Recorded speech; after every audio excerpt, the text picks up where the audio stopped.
Hello again, creative hearts, and welcome to our 8th month of our 12 months of wholeness through creativity, where we are making beauty from ashes and bringing pieces together to create peace in our lives.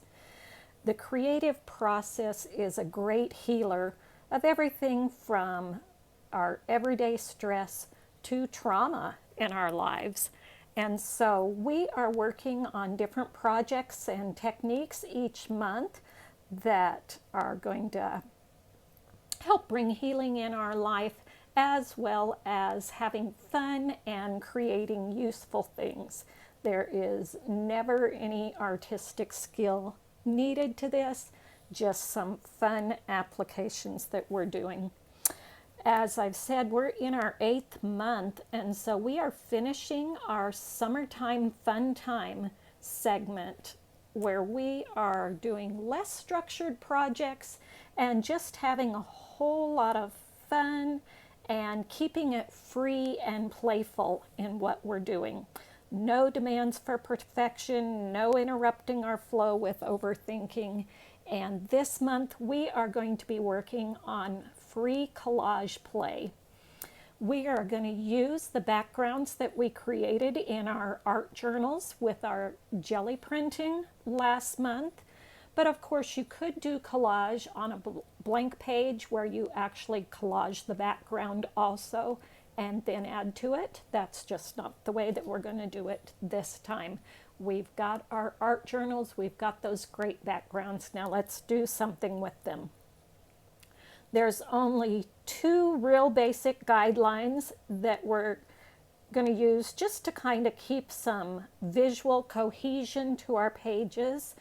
That is using coordinating or contrasting colorways that go well with our page and keeping to a similar theme on our page.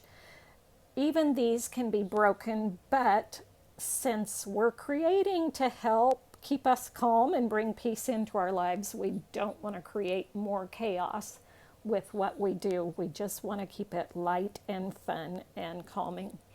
So in this video, we are going to take a look at the supplies we need, and then in the next video, we'll get started on our projects.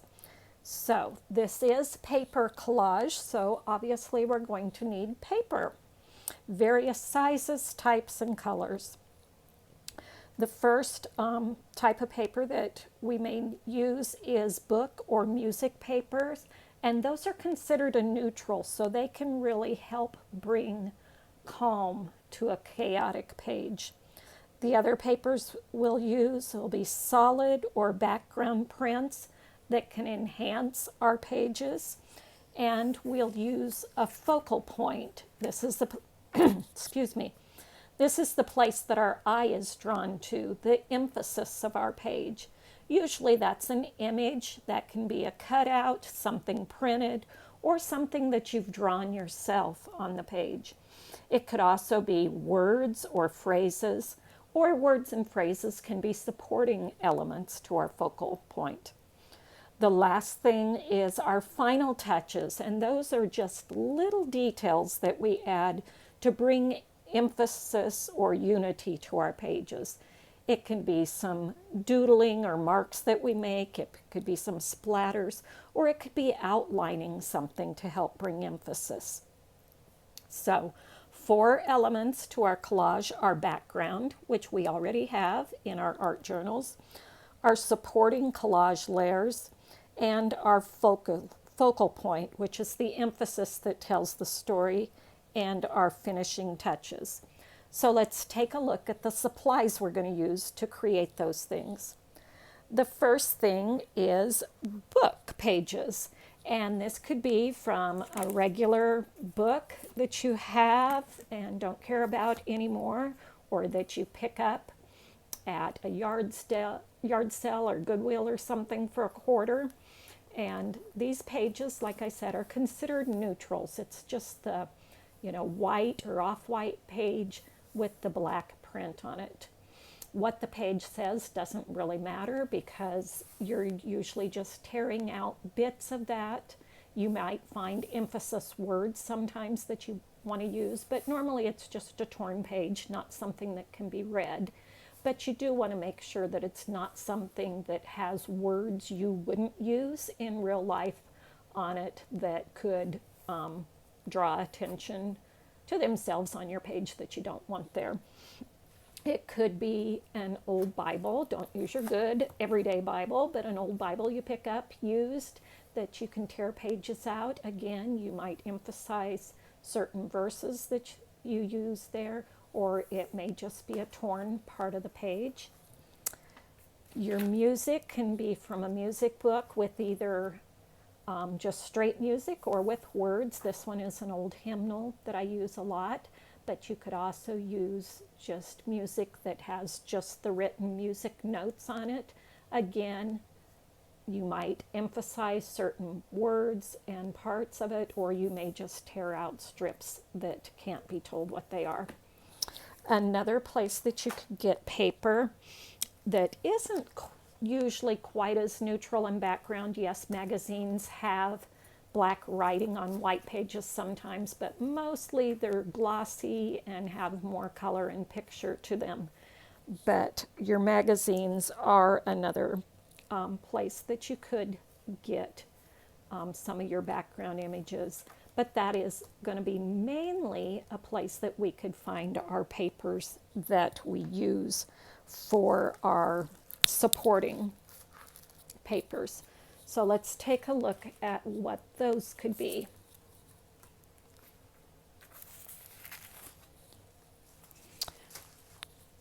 Probably the main place you might find your supporting papers is in your regular craft papers, your scrapbooking, either pads of papers or individual sheets that you bought. In the pads, you'll find different things. You'll find backgrounds, cut-aparts that might be used as part of a focal point, or parts of a page that can be cut out and used as a focal point. You can use whole sheets and tear or cut them up. Like I said, the cards could be cut and used as a focal point. The background pages can be used as a supporting element. Your offcuts from other projects can be used in this manner, whether they're big offcuts or just small scraps that you've got left over.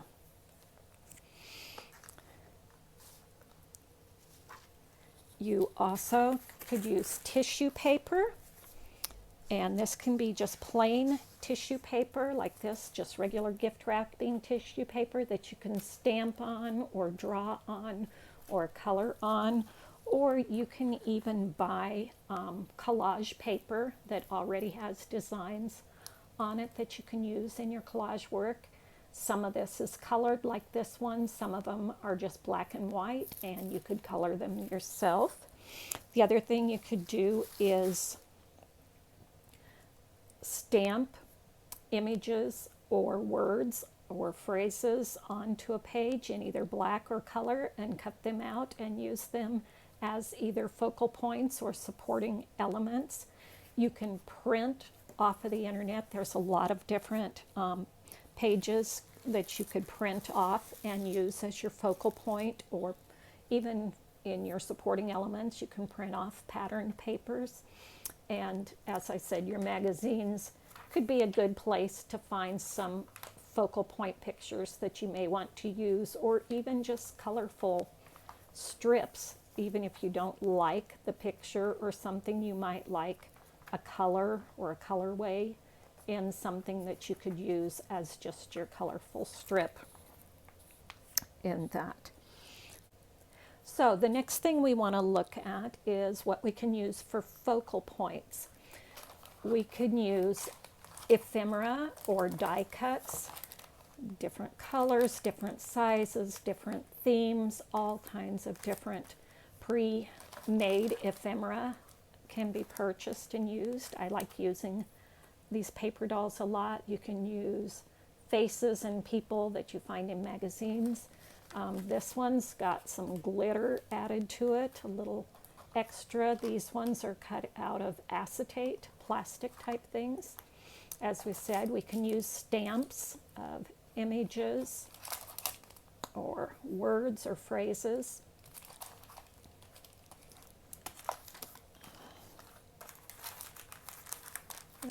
see. And in here I've also got these cards. These are word cards that you could use as a focal point or a supporting element to a focal point.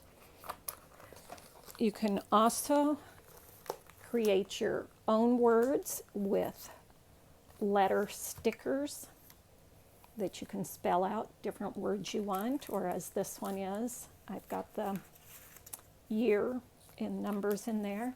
You can also get word stickers or even phrase stickers that you can use. The other thing you can use is to stamp out words with individual letters. So all kinds of different ways that you could create your focal points. The last thing is your finishing touches, and that could be your letters and words, or that could be part of your focal point, as we've talked about before. But some of the ways for the finishing touches would be using things like paint pens to outline or draw emphasis around. You could also use your fine liner with paint in it to do that. Different markers of different types or pens. I like using my gel pens. My Signo pens are probably my favorite ones that I like to use in my collage and journaling, just because I can get them in so many different colors. And another thing I like to use sometimes, and you can see it in some of my pictures there, I like to use my distress crayons sometimes to add a little emphasis to my ephemera and any other part of my page there. So I'm just going to show you a couple other things in this. You can see we've got some stamps, we've got cut out from the paper. Here was just a background that I had inked, and I had punched a butterfly that I'd used in another project, but I'd saved the scrap and was able to use that there. Stamped a sprayed page, stamped some little mark to detail around that, and some ephemera, book pages, music pages, some stamped words cut out. Just drew around the yellow circle that was already there to bring some emphasis. So just different things that we can use to pull together. Here I doodled in the flowers and the leaves to bring some emphasis there. Another thing I want to mention, we could even collage on our tags like we made in June, and those tags could of themselves become a focal point on a page if we wanted them to. So the last supply, oops, I forgot one here. Let's go back one more step. Washi tape is another thing that you can use as a supporting element. They come in all different colors and designs and even widths and sizes. So washi tape can be a fun element to add up. And if you're a craft collector, you probably have a lot of washi tape on hand that you never know what to do with. This is a great place to use that in. Okay, now let's look at the last thing that we need, and because this is collage, we need some way to keep all of our pieces onto our page, to attach them on there. And my favorite supply for that is the Collage Matte Medium. It's a gel type, a thin gel, almost like a Vaseline type feel to it. So I like it better than liquid glue, because liquid glue can ooze out all over and leaves marks on your paper where it oozes out, where the Collage Medium does not. You may remember we used the Collage Medium when we were doing our decoupage napkins on our tags, and we used it both underneath to glue on, and we can use it on top to seal things. The other thing I like about using the Collage Medium is I can just use my finger to spread it on, and I don't have to wash out a brush or anything. But if you don't even want to go to that much trouble, another thing you could do is just staple on your pieces. Obviously, that's going to leave the back of the staple on your back page, so you might not want to use that method if you want to use the back of your page to decorate also. But I love using my tiny attacher. This is the Tim Holtz tiny attacher because this has mini staples.